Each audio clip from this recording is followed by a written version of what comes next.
Galileo Galilei ने भी आश्चर्य जताया। उन्हें लगा शायद उन्हें चांद तारों का और बेहतरीन नजारा होता। कुछ ही समय पहले जहाजों जैसी दूर की चीजों को नजदीक से देखने के लिए दूरदर्शक यंत्रों का आविष्कार किया गया था। गैलीलियो ने एक ज्यादा शक्तिशाली दूरदर्शक यंत्र बनाया और उसे ऊपर की ओर घुमाया। क्या वो दूरबीन उन्हें विश्व की वो चीजें दिखा पाई जो खाली आंखें नहीं देख पाती? गैलीलियो पहले मनुष्य थे जिन्होंने चांद पर होने वाले पहाड़ों और गड्ढों को देखा। उनसे पहले लोगों का मानना था कि चांद एकदम सपाट है, पर गैलीलियो के दूरबीन ने स्पष्ट रूप से दिखा दिया कि उसकी सतह पृथ्वी की सतह जैसी है। जब उन्होंने अपनी दूरबीन बृहस्पति ग्रह की ओर घुमाई तो उसके चारों ओर 4 छोटे तारों को देखकर वो हैरान हो गए। पहले उन्हें किसी ने नहीं देखा था। दूसरी रात तारों ने जगह बदल दी थी। फिर उन्होंने निष्कर्ष निकाला, जो सही था, कि वो तारे दरअसल बृहस्पति के आसपास चक्कर लगाने वाले चांद थे। लोग हमेशा आसमान में दिखने वाली उस रहस्यमय चमकीली रेखा को, उसका फीका सफेद रंग देखकर आश्चर्य जताते हैं, जिसे हम आकाशगंगा कहते हैं। वो क्या था? क्या गैलीलियो शायद ये ढूंढ निकाल सका? वो अनगिनत तारों से बनाया गया था जो इतने फीके थे कि दूरबीन के बिना उन्हें देखना मुश्किल था। गैलीलियो को यह एहसास हुआ कि वो सूरज थे, बिल्कुल हमारे सूरज की तरह, पर काफी दूरी पर थे।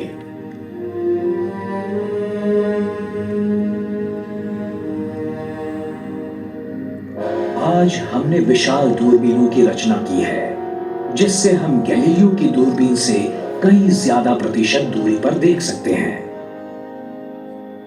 ये फोटो हमारे सबसे बेहतरीन दूरबीन से लिया गया है, पर यह पृथ्वी नहीं है। ये अंतराल है जहां बादल, प्रदूषण या वातावरण दृश्य में बाधा नहीं डालता। यह है हबल स्पेस टेलीस्कोप। इससे हमने विश्व की कई विस्मयकारक चीजों को देखा है। हमारे तंत्र ज्ञान की सहायता से हम गैलीलियो से ज्यादा चीजें जान सकते हैं, लेकिन कुछ महान सवाल रह ही जाते हैं कि विश्व की निर्मिति कैसे हुई, वो कितना बड़ा है, कितने तारे हैं आसमान में, विश्व का भविष्य क्या होगा। वैज्ञानिकों का यह मानना है कि उन्होंने इनमें से कुछ सवालों को हल कर दिया है, पर कुछ अब भी बाकी हैं। ये विश्व सभी रहस्यों में से सबसे महान रहस्य है, और जैसे जैसे हम उसके राज खोलते जाएंगे, वैसे नए आविष्कार सामने आ जाएंगे। कोई भावी वैज्ञानिक ये काम निश्चित करेगा जो शायद आज ये शो देख रहा हो।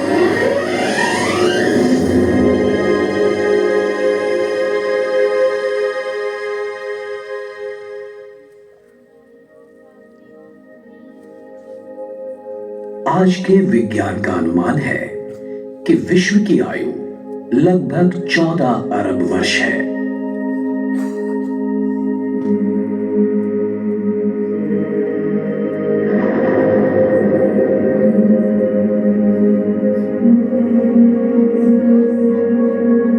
आज तक मिली जानकारी के अनुसार जो भी चीजें अस्तित्व में हैं, उन सभी को ये समेट लेता है।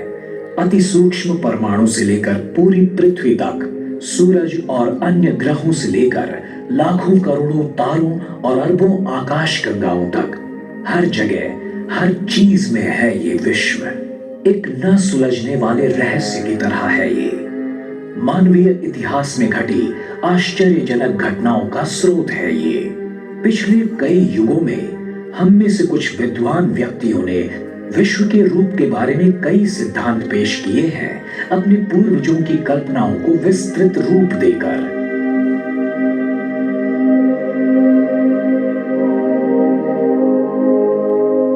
आज के विश्व की ये कहानी गतकाल के उन महान खगोल वैज्ञानिकों को शायद अजीब लगेगी, जैसे भारत के विश्वामित्र, ग्रीस के टॉलेमी, भारत के आर्यभट्ट, पोलैंड के कोपरनिकस और इटली के गैलीलियो।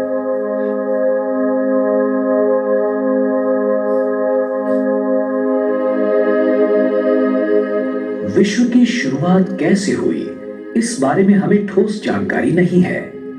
कुछ लोग मानते हैं कि उसकी निर्मित बहुत सालों पहले हुई थी और कुछ मानते हैं कि वो पहले से ही अस्तित्व में था।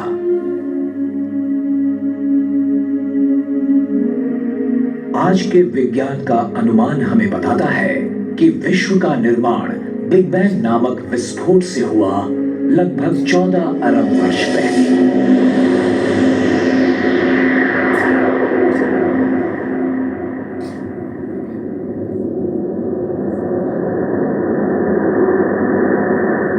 इस सिद्धांत के अनुसार विश्व का पूरा द्रव्य एक छोटी सी गोली के आकार की किसी वस्तु में केंद्रित हुआ होगा।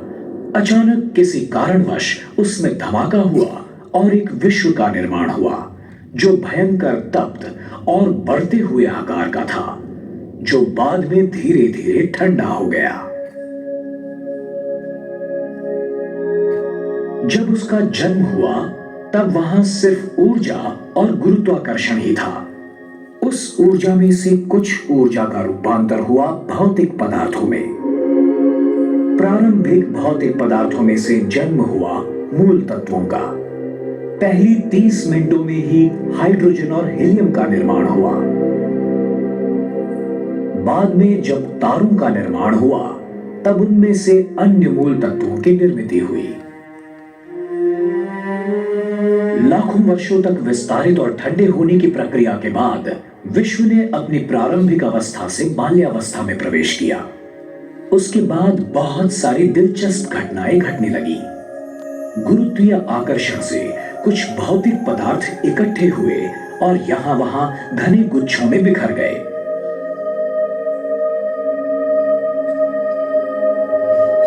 ये वायु और धूल से भरे गुच्छे अंत में ढह गए और आकाश गंगाओं में बदल गए।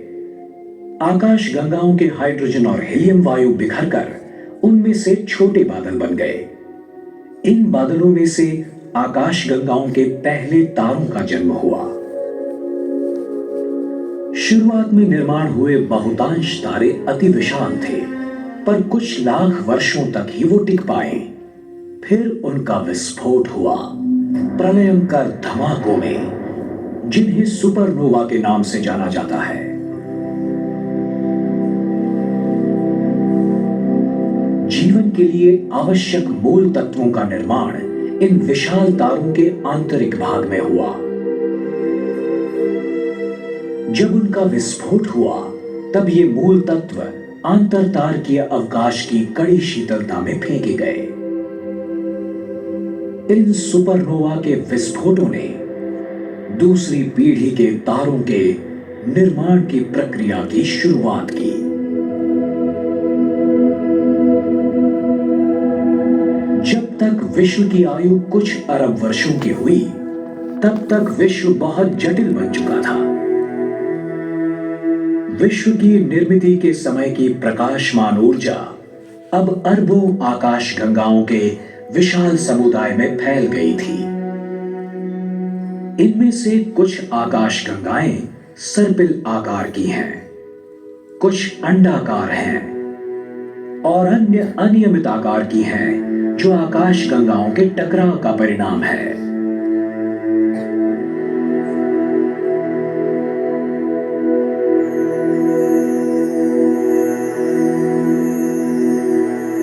तारों की कई पीढ़ियों ने एक के बाद एक जन्म लिया। जीवन के लिए आवश्यक कार्बन, ऑक्सीजन और लोह जैसे मूल तत्वों की निर्मित की गई। अंततः उनका नाश हुआ। जैसे जैसे विश्व लाख वर्षों में आकारमान में बढ़ता गया, वैसे वैसे वो पतला और विरल और ज्यादा ठंडा होता चला गया। सैकड़ों वर्षों पहले हमारा ये मानना था कि पृथ्वी ही विश्व का केंद्र है।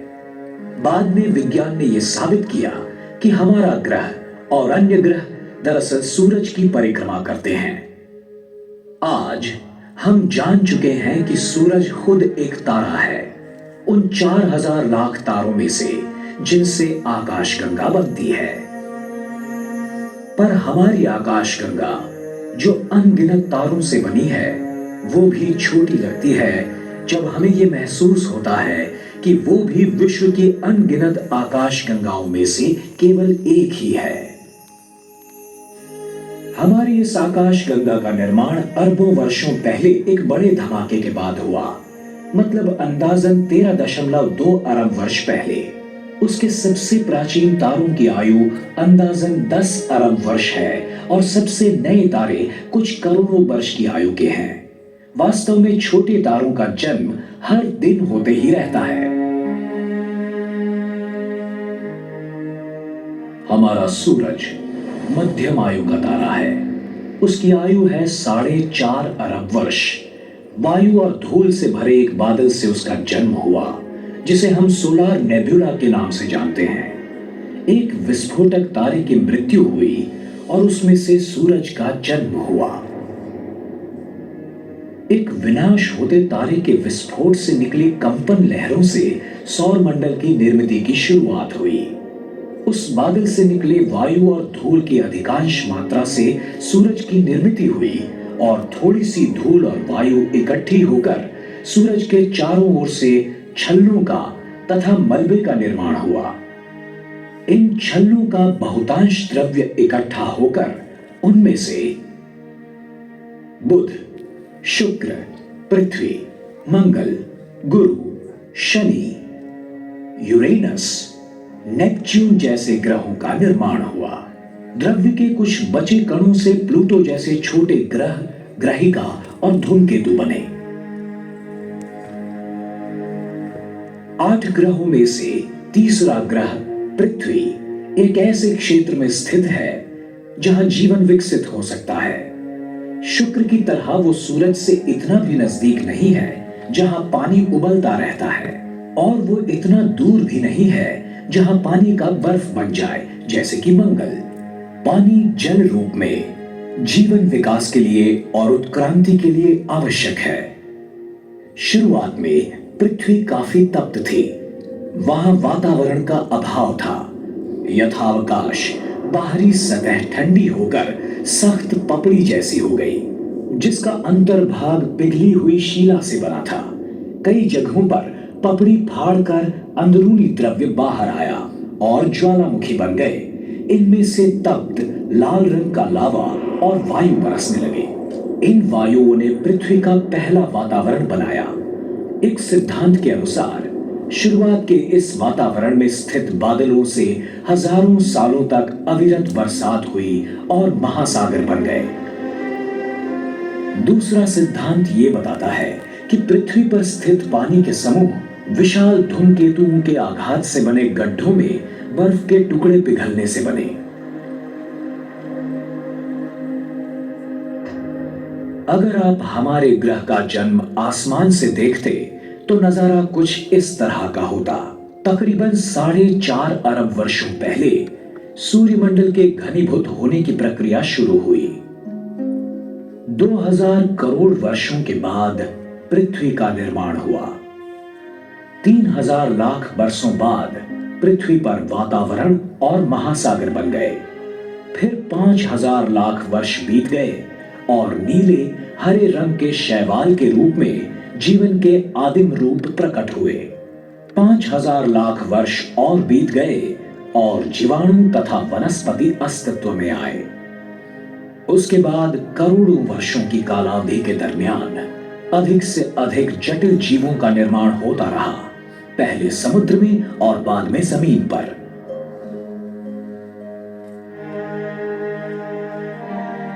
कुछ 2000 लाख वर्षों पहले डायनासोर्स जैसे महाकाय जानवरों ने पृथ्वी पर राज किया। फिर 700 लाख वर्ष पहले एक बड़ी ग्रहिका के विस्फोट से पैदा हुए मौसमी बदलाव के कारण उनका विनाश हुआ और सस्तन प्राणियों की उत्क्रांति की शुरुआत हुई। सबसे पहले थे मानव, जिन्होंने निसर्ग को ही आकार देने की शुरुआत की। हमारे पूर्वजों ने पत्थरों से हथियार बनाए, आग का उपयोग किया और खेती करना सीख लिया।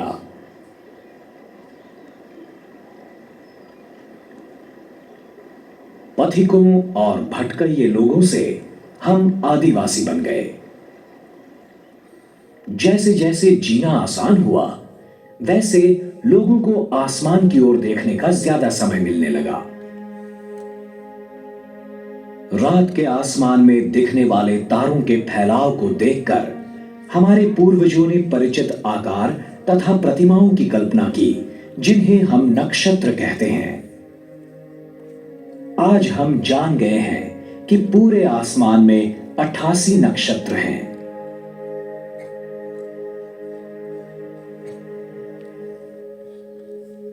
इनमें से 12 राशि चक्रीय नक्षत्र हैं।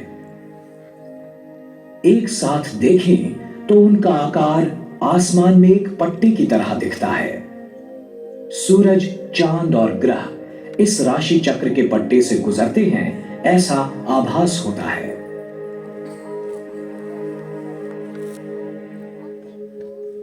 ठंड के दिनों में आसमान में सबसे सुस्पष्ट दिखने वाला नक्षत्र है आर्द्रा, ओरायन यानी शिकारी। थोड़ी सी पश्चिम की ओर है आकाशीय बैल यानी कि वृष, टॉरस, राशि चक्र का एक नक्षत्र। ऐसे लगता है कि यह बैल उस शिकारी पर हमला कर रहा हो।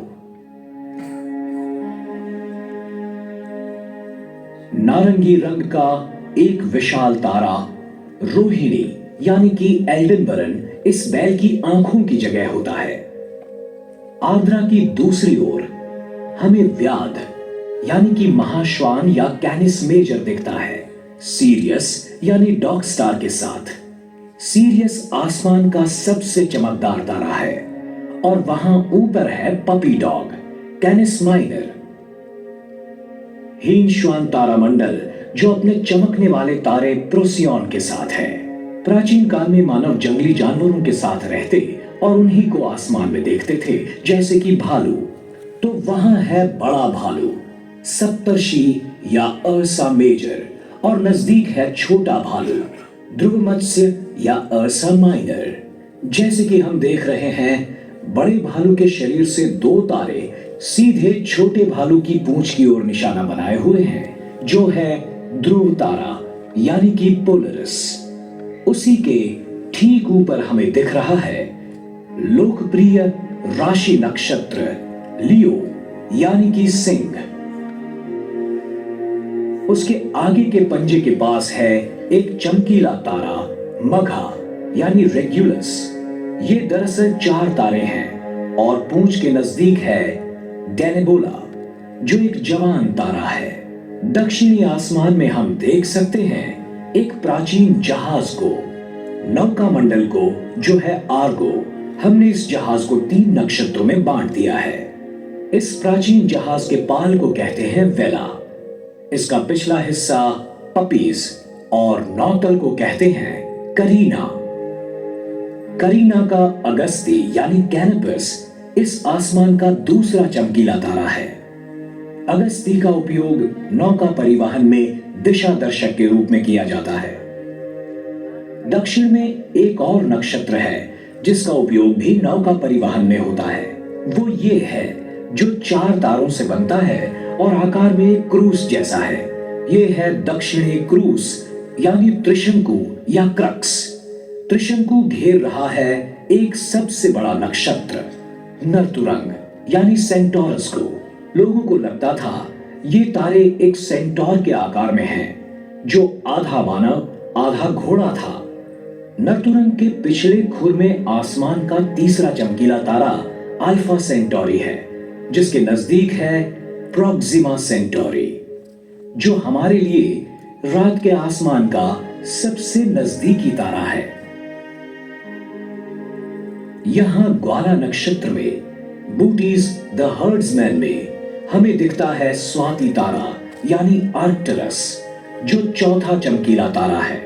आसमान का 5वां चमकीला तारा पूरब की ओर से उदय होते हुए दिखता है। यह है अभिजीत यानी वेगा, जिसका खगोल विद्या विशारदों ने सूरज से भी ज्यादा अभ्यास किया है।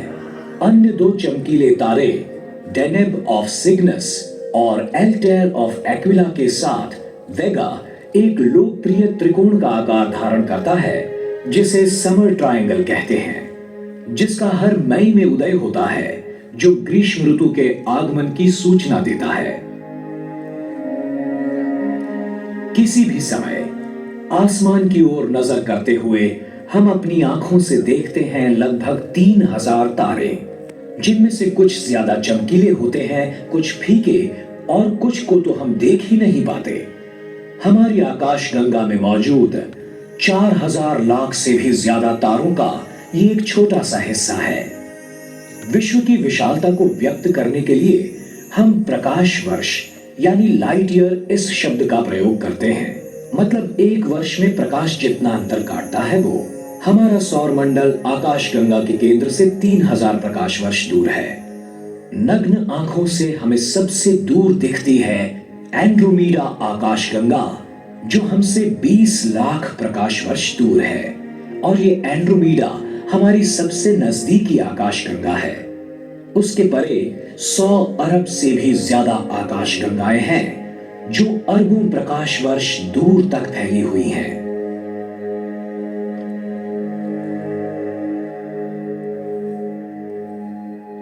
हमने हजारों वर्षों तक विश्व का निरीक्षण करके उसे समझने की कोशिश की है।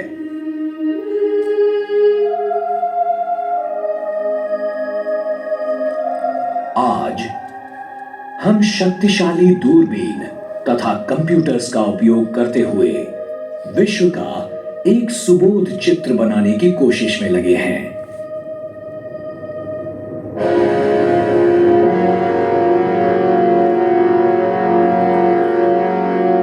हमें एक सवाल हमेशा आकर्षित करता है, क्या दूर वहां पर जीवन है? कुछ आसमान निरीक्षक सिर्फ उस अलौकिक प्राणी मात्रों के खोज में डूबे रहते हैं। हाल ही में हमने ये खोज लगाई है कि कई तारों की अपनी ग्रहमालाएं हैं।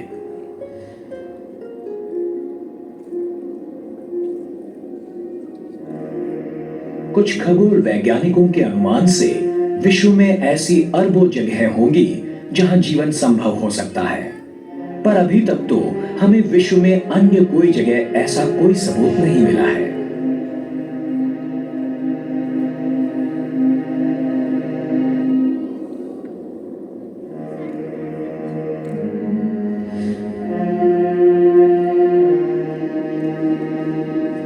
जीव वैज्ञानिक और लेखक जूलियन हक्सली ने कहा है, इस महान विश्व में और भी जीवित प्राणी होंगे जो विवेकशाली, समझदार और महत्वाकांक्षी होंगे, पर हमें उनके बारे में कोई जानकारी नहीं है।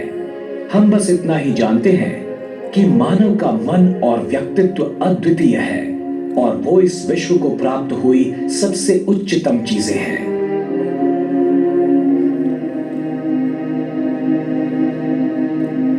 हक्सली ने कहा, मानव इसी वास्तविकता की प्रक्रिया है जिसमें और जिसके माध्यम से वैश्विक प्रक्रिया जागृत हो गई है और स्वयं को सम्मिलित करने लगी है। यानी कि विश्व हमारे बिना अस्तित्व में नहीं रह सकता। जो भी हमारे सामने प्रतीत हो रहा है, हम उसमें स्वेच्छा से शामिल हुए हैं।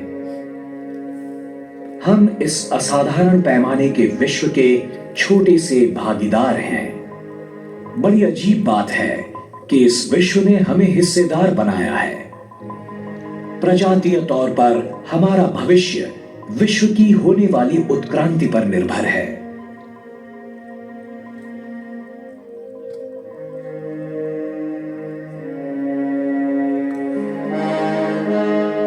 आने वाली सदियों में पृथ्वी का ऋतुमान काफी मात्रा में बदलने की संभावना है। जो महाद्वीप एक दूसरे से अलग हो रहे हैं, एक दिन एक दूसरे से टकरा सकते हैं। इस टकराव में पुराने पर्वत नष्ट होकर नए उभर सकते हैं।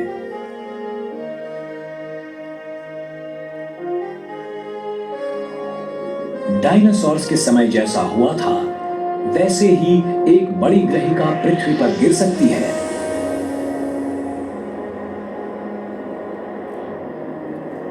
कुछ नजदीकी तारों का नाश होगा तो कुछ नए तारे जन्म ले सकते हैं।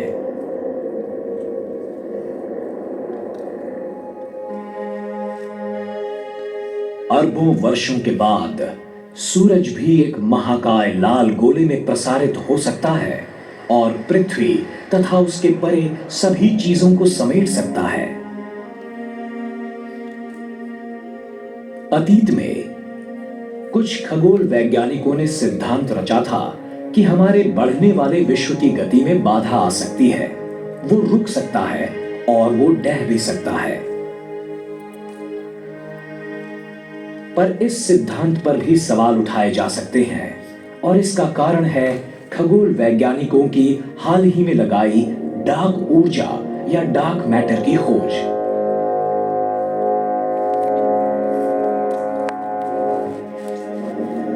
वो डार्क मैटर क्या है, इसके बारे में हमें सही जानकारी तो नहीं है, पर हम इतना जानते हैं कि विश्व का बड़ा हिस्सा इनसे बनता है और ये साबित करती है कि विश्व केवल आकार में नहीं बढ़ रहा, बल्कि उसकी गति भी तेज हो रही है।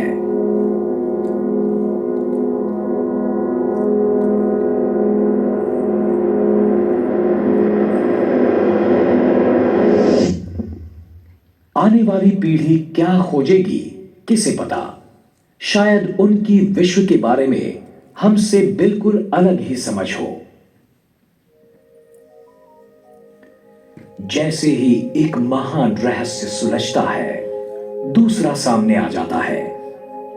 विज्ञान की यही तो सुंदरता है।